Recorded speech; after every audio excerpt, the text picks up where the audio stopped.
Welcome back to Satisfactory. This will be a bonus episode for today. Hope you're happy about that. I've done several things. Okay, Gizmo. No idea what that was about. Random meowing and then running upstairs. Let's see here. You probably noticed that I can that I have an active milestone. So let's begin with that. Just do the milestone before we go out to the actual site. So we need 300 motors. There we go. And then back to the hub. My excellent driving skills. Never do that when I do off camera, interestingly enough. Here we go. And we are doing the advanced aluminium production.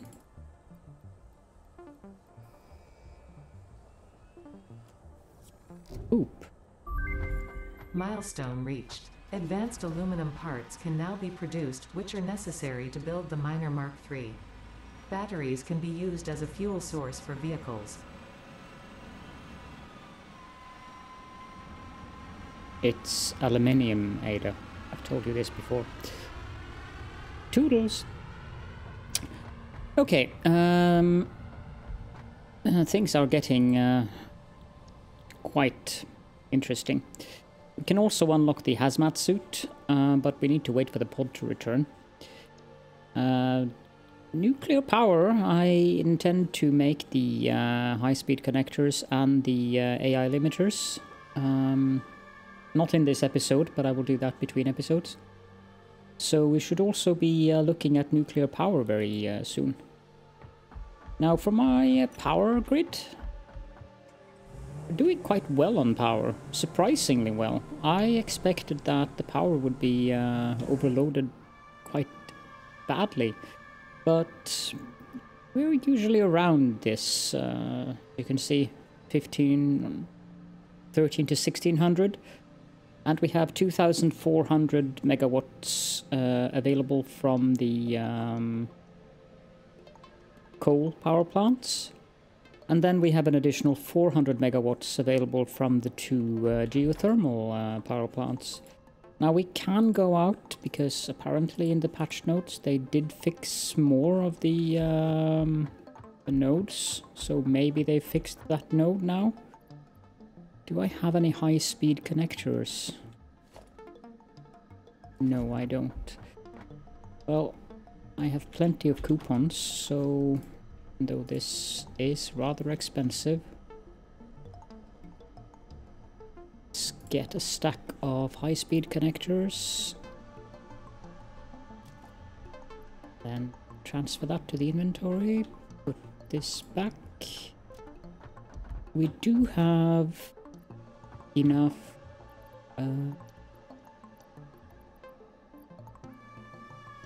At least I thought we did. Okay, I'm gonna have to buy a stack of supercomputers as well.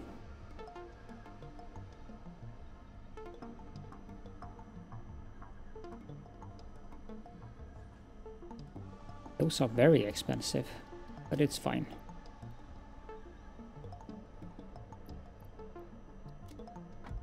Okay, do we need anything else? Yeah, we need copper sheets and we need rubber. Let's just take that with us as well. Stack and rubber we can get in the chest over here. There we go. And now we can build a geothermal generator, and that's the wrong car. Okay, now off we go. So one of the things that I intend to do is the motor assembly. I'm going to redo that slightly, but I haven't gotten around to it yet. Probably also will have to increase plastic production and make more circuit boards so that we can get the circuit boards we need for high-speed connectors. Yeah. I should also redo this hypertube using the new stackable hypertube poles. As you might notice, there are new belts here. And there's a lot of things going on here. So, where do we begin? This setup, I am going to make a tutorial on this in addition to this episode.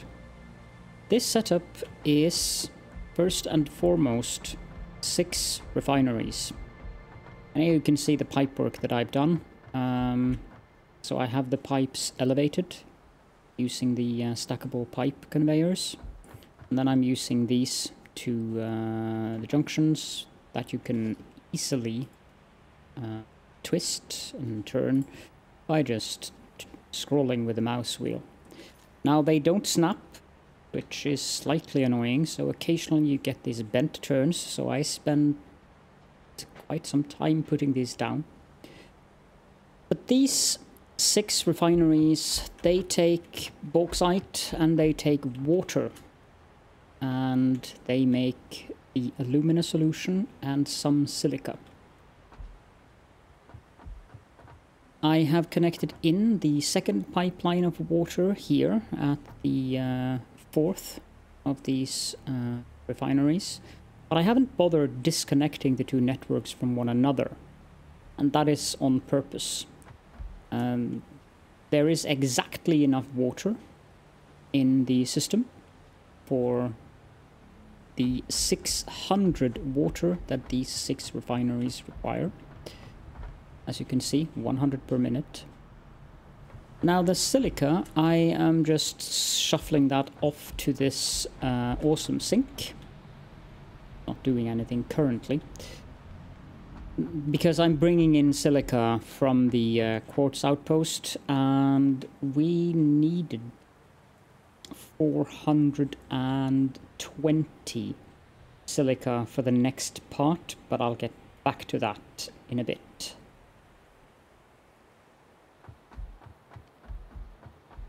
The water I have connected up from the beach over here. I added 2 pumps here. And I have 2 water extractors, and I dearly wish I could do this bit here, because the water extractors and the pipes not snapping, like that pipe looks okay. This one just looks silly, but it's fine. But it gets problematic if you want to have more water extractors out there and you need to connect them up, because the pipes are going to collide with one another. So these water extractors are both overclocked to 200%, so they produce 240 cubic meters of water each. Now remember that a pipe can handle 300 cubic meters in max flow rate. Then the next part of the process is making the aluminium scrap. Aluminium scrap, I have 2 refineries doing that.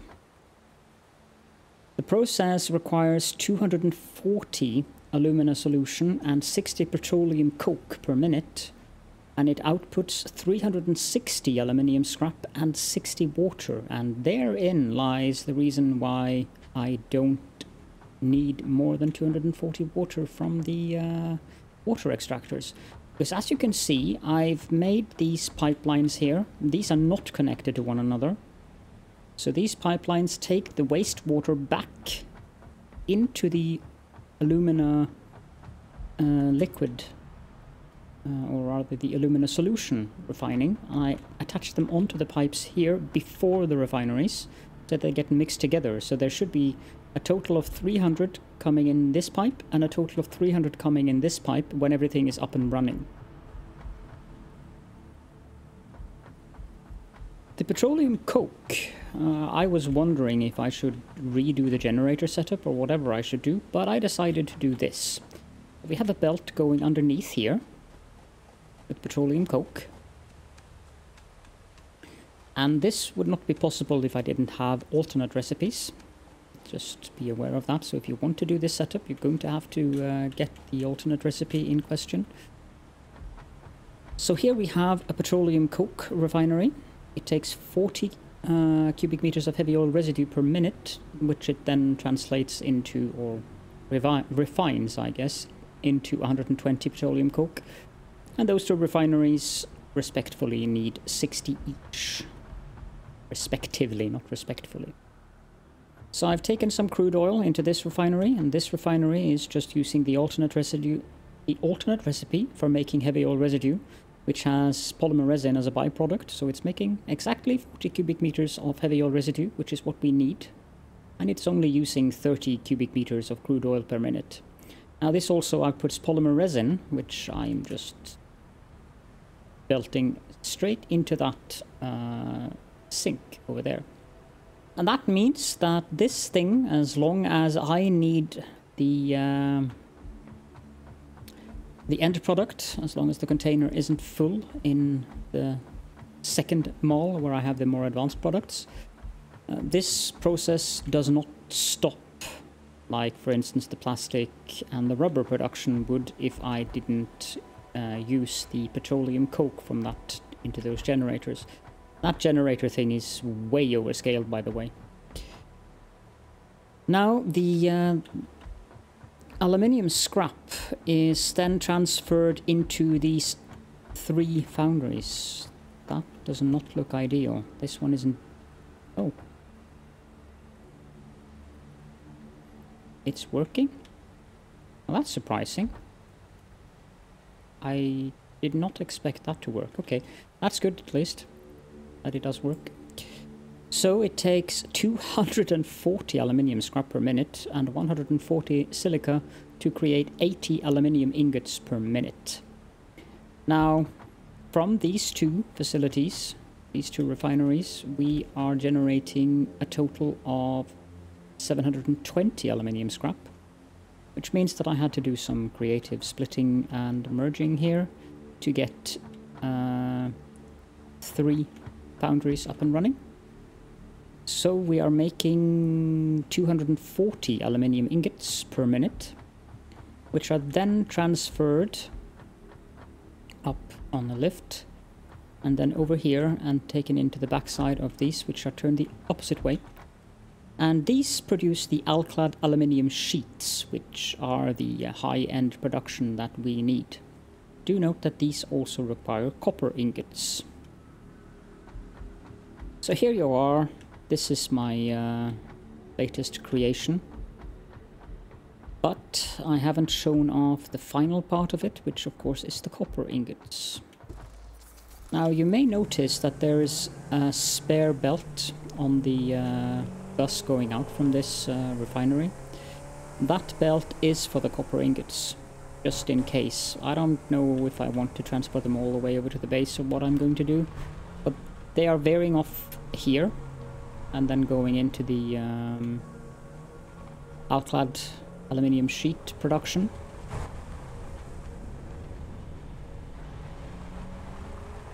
And handily enough, there are several pure nodes of both iron and copper this way.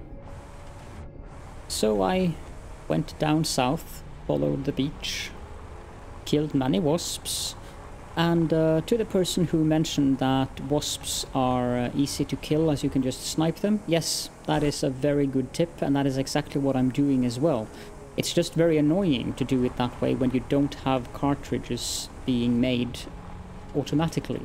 Now that I do have the cartridges being made automatically, that is of course what I'm doing now, because why on earth would I not do it the simplest way possible? So here we are at the new copper smelting outpost. In the copper smelting outpost there might be some critters around here, I'm not sure. We have 16 smelters, so we're making a total of 480 copper ingots here, and we're just using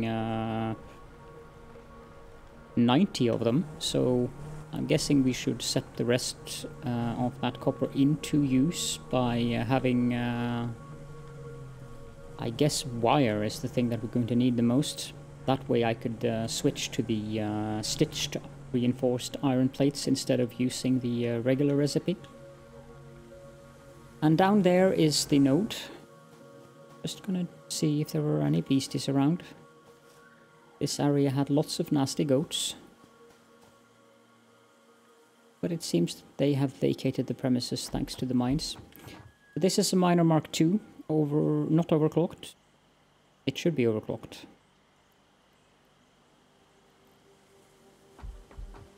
I forgot to overclock it.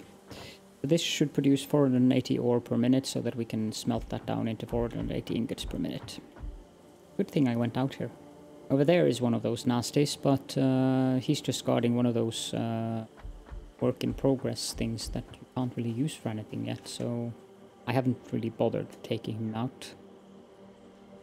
I also intend to go look for more hard drives, but it's getting annoying because the hard drive sites left are... some of them are up in the bamboo forest, and that was one of the things that they have changed, either in update 2 or in update 3. I think it was in update 3. The top area, they said that they have made it more hostile, and indeed they have. They've even added a boss spider creature, which I have encountered, and it is not pleasant. It does quite a bit of damage. So you should be careful with that. It also takes a lot more to kill.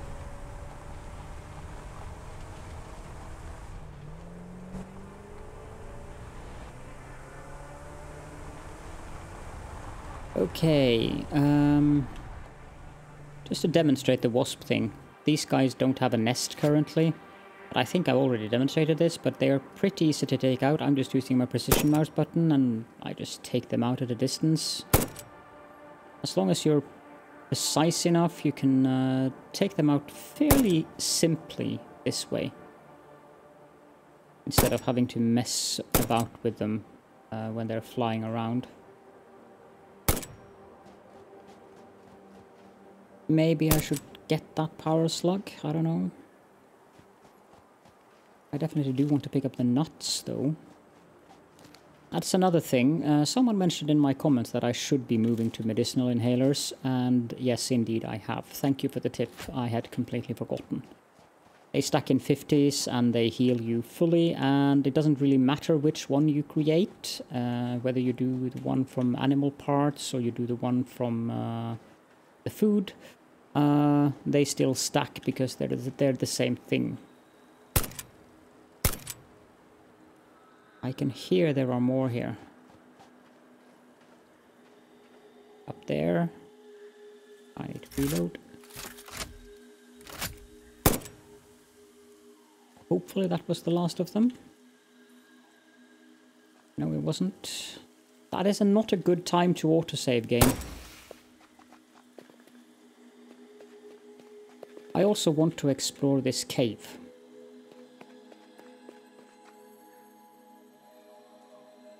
And I haven't been really bothering collecting those slugs. But since I've gotten into the habit of overclocking things fairly more frequently than I used to, the slugs are now getting quite useful. We can also build the Mark V belts now, as we have Alclad Aluminium Alclad Aluminium sheets being made. Geesh, I'm messing up my words today.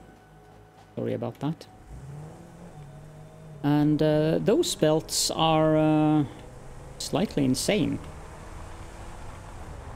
The speed those belts have is tremendous. I love them, I really do, but except for miners, I'm not sure what to use them for yet. Just to make a quick demonstration of the speed of these belts, let's build a conveyor pole there. I'm sure most of you are already familiar with them, but still. Let's just build a belt going over to there. But this thing is fast. You can see, it's almost as quick as a hypertube.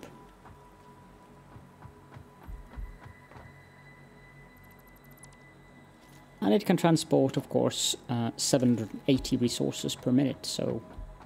But that's the thing, I don't know. There's not many things that I produce 780 of per minute. Maybe the aluminium scrap would be a useful thing for them. I also intend to clean up this power plant mess at some point. Could use the space for something else. We really don't need 2 rows of them, and I really don't need all those water pumps, because most of the time, even with the production that I'm using, you can see there's no fuel. I'm not even sure if the first one have fuel. Well, it should have, based on the fact that it's coming smoke out of it. Yeah, since it's stacking 200, there is no way that I can fill it up quickly enough with my current usage of rubber and plastic, and I am not about to set up dedicated petroleum coke refining just to get more coal power plants. Then I'll just set up fuel refining instead and use oil generators.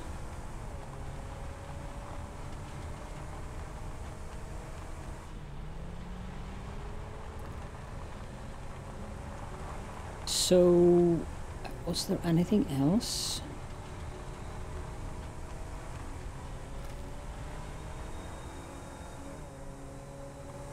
Sorry about the quietness, I'm thinking. Things like that annoy me. I really don't like, especially in the base, I don't like having curved belts. I might look into fixing that. Maybe take them up 1 level and using lifts to get them up, but definitely not now. And I have other priorities as well. So now, as you can see up there, I've set up a radar tower up there, which has massively helped in revealing the map. Now this area here that we're looking at here, this is the red forest, the bamboo forest. There are a few hard drives up there. There are also many resource nodes up there. So it's definitely... You stop. It's definitely a worthy area to go take a look at, but be aware of what you're getting yourself into. For the nuclear power plant, I was wondering if I should just build... Why are you... That's just silly that the map does that. I want the nuclear power plant to be somewhere goodly ways away from anything. I might build something out here, or I might build something out in the top corner of the map, up here. Because it creates a radiation bubble, which is a 360-degree sphere around the radiation areas. And I also need to deal with the waste. Currently, there is no way to deal with the waste. Does it do that when I... No, of course it's because you're in the vehicle. So usually what I've seen people do is have waste come in and you just stack industrial storage containers like this in a chain, and then you just use the conveyor lifts to just transport the products. Oh, if I correctly, that helps. To just transport the products between the containers and then over to the next level and then down and so forth. But there is a limitation in how many hours that will function until the container gets full, and yeah. And no, you cannot put the nuclear waste into an awesome sink. Same as you can't put some ore into an awesome sink, it simply won't work. So it needs to be stored. And it needs to be stored somewhere at a safe distance, well away from the base. Why? There was something going on with one of the belts there I didn't like. The topmost belt?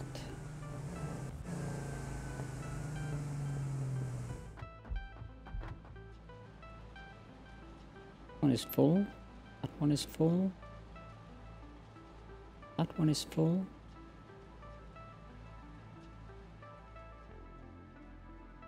Just a visual bug. Seems fine. Appeared to be distance between the products, which would have been not ideal. I think we need rubber to get the hazmat suit. Yep, set this as a milestone. Put in these. I think we need to go fetch some rubber as well.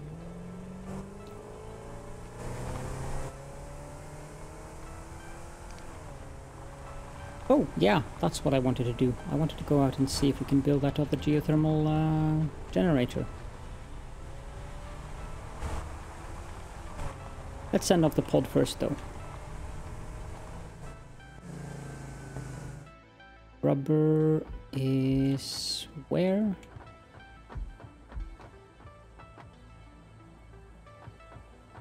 That looks like rubber. We need 500. 2, 3, 4, 5. I have 600. I don't need to run around with rubber in my inventory. Wait, did I need the rubber to build the geothermal power plant? Yes, I did. So I do have to have rubber in my inventory.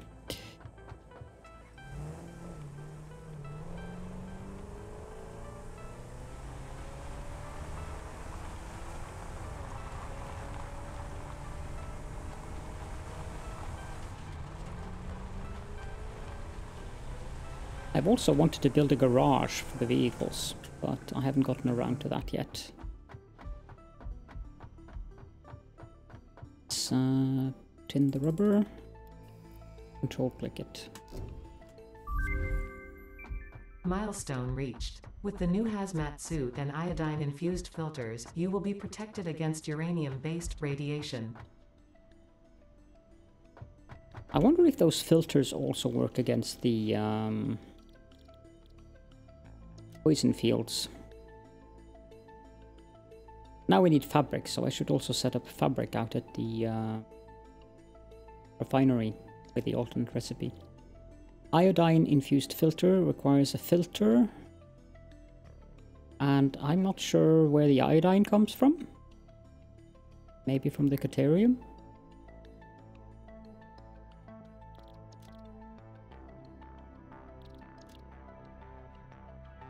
Yeah, it probably doesn't work against the radiation. But we can at least make it. And I definitely intend to do so.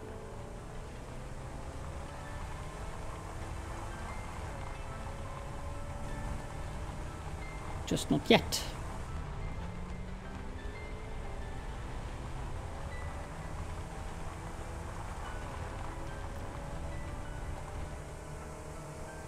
I don't even know where uranium is.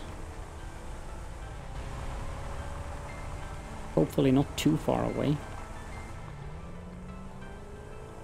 I'm going to need to make sure that the belting for the uranium is also well away from wherever I have my regular lanes. Like, I couldn't put it on that bus because then we would get radioactivity now. Thankfully, the area for uranium being radioactive isn't really that big, especially not in comparison to a fully fledged nuclear power plant with the waste going on. We need a lookout tower.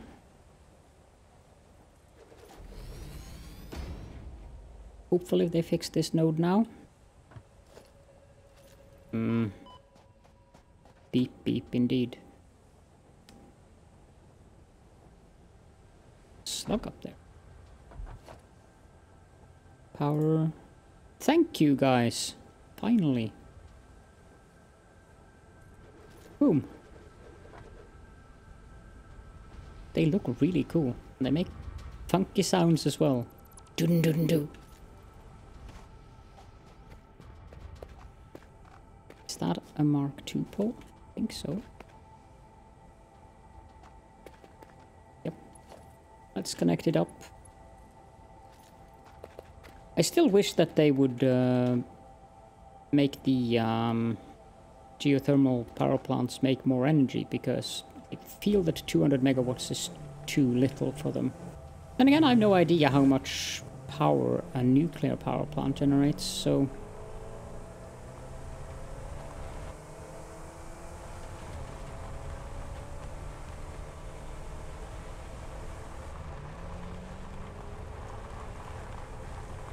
I have also been considering dabbling with trains, but one of the things that I definitely know I would need before I start working with trains is more power, since each train uses 120 to 150 megawatts of power or so. So it is extensive.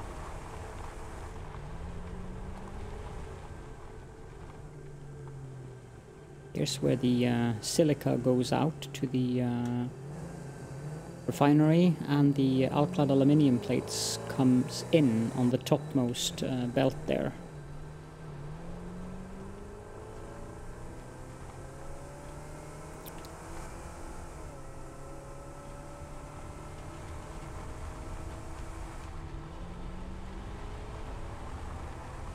But for now, I think that I've shown off the important bits. I have a bit of work to do in terms of getting up AI limiters, and Paul is returning. Let's see here, I need to get up AI limiters. That's going to be simple enough. We have plenty of Caterium or Quickwire lying around, and we also have plenty of copper sheets. The high-speed connectors, I do worry a bit about the Quickwire. I might have to use the alternate recipe for Caterium ingots, but I'm not sure if we really save that much. We have a regular smelter, and we have a foundry. So the Caterium ingot takes 15 Caterium per minute and makes 45... No, it takes 45 Caterium ore per minute and makes 15 ingots out of that. Whereas the pure Caterium ingot takes 24 ore, makes 12 parts per minute, but you add water to the equation. That is much better though. Like massively much better. So 48 for 24.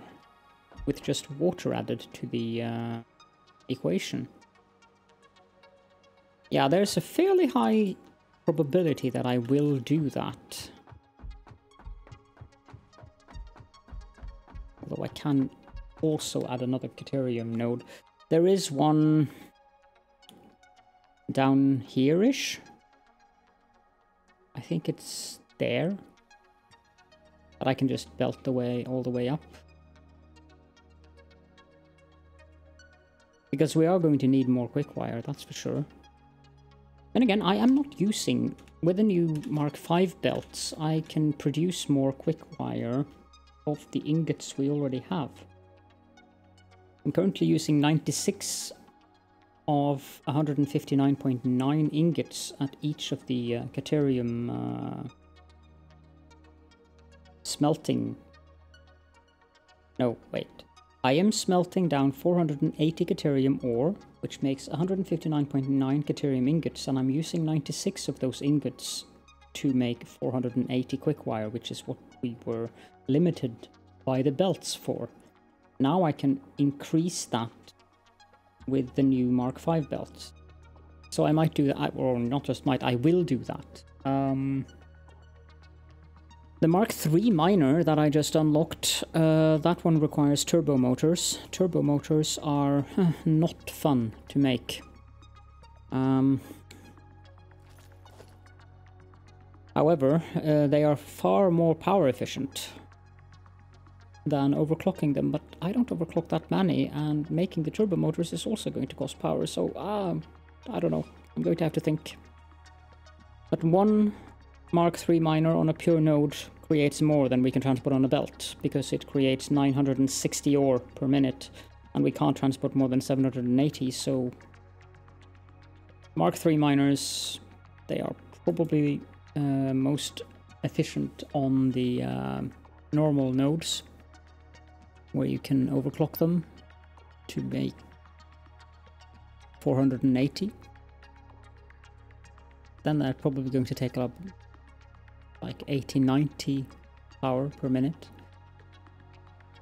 But of course I will make the turbo motors, have no fear, but it's not a prioritized thing, so might be a few episodes before we get to that stage. Anyways, I think we can say that I'm done for now, so I hope you enjoyed this little bonus episode for today.